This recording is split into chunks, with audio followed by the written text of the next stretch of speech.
And President Yi's tour of Brazil, Chile, and Argentina is highlighting Latin America's importance to Korea's economic security.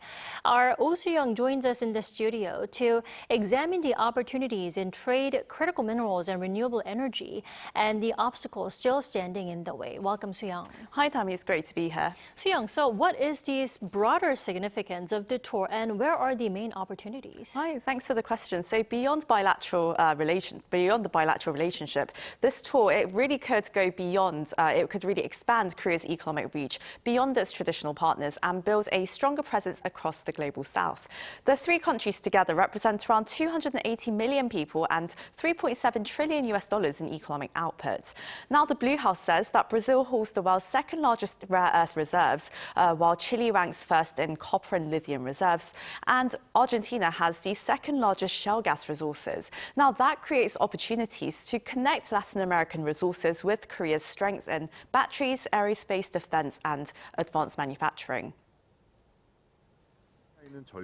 AI needs electricity, and electricity involves everything from various types of power generation equipment to energy storage systems. These are all primary commodities, and these countries possess most of them. Chile has copper, Argentina and Chile have lithium. Brazil is a country that has everything. Also, this does come at a time of growing geopolitical and economic uncertainty, rendering it crucial for Korea to secure its supply chains. More important than trade is diversifying energy supply chains and critical minerals, and cooperating in future industries. Latin America can be an optimal alternative partner, especially when the Middle East and the Strait of Hormuz have shown the need to diversify Korea's energy portfolio. Then, Soo-young, among the various sectors, I'd like to ask, why has energy cooperation been highlighted as a key area of cooperation? Well, industry experts say that Latin America not only offers abundant sunshine and wind, but also the ways to convert them into electricity. And researchers found that renewable power in parts of the region can cost roughly half as much as in South Korea.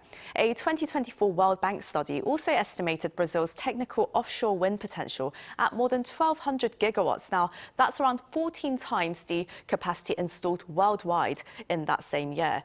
The wider goal would be to link renewable generation with hydrogen and mineral processing. Important, and first of all, a jointly developed solar and wind capacity that that powers both green hydrogen production and low carbon mining operations would be crucial. And second, use that clean power for a lithium processing so that Chile export not raw brine but a low-carbon battery materials, which is exactly what Korean battery makers need, is which is also the second part. Now, this kind of model would give Korean manufacturers a diversified source of low-carbon battery materials, while also allowing Chile to retain more processing, investment, as well as employment. Well, Soo-young, of course, cooperation is always easier said than done. What are the key issues to consider now? Right, so we always talk about the potential, but the key challenge here is really turning that commercial interest into actual commitments. And Professor Kim's study of more than 100 Korean firms and public bodies found that 40% recognized Latin America's importance, but few had actually moved to launch projects. In part, and mainly because of a lot of uncertainty, right? Political uncertainty and lack of information, and institutional issues such as the permitting and land dispute are their major concerns.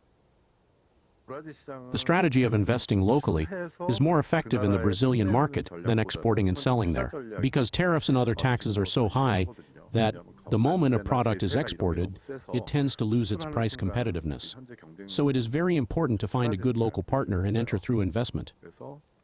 I see. Both opportunities and challenges lie ahead. Soo-young, thanks for coming in tonight. Thanks for inviting me.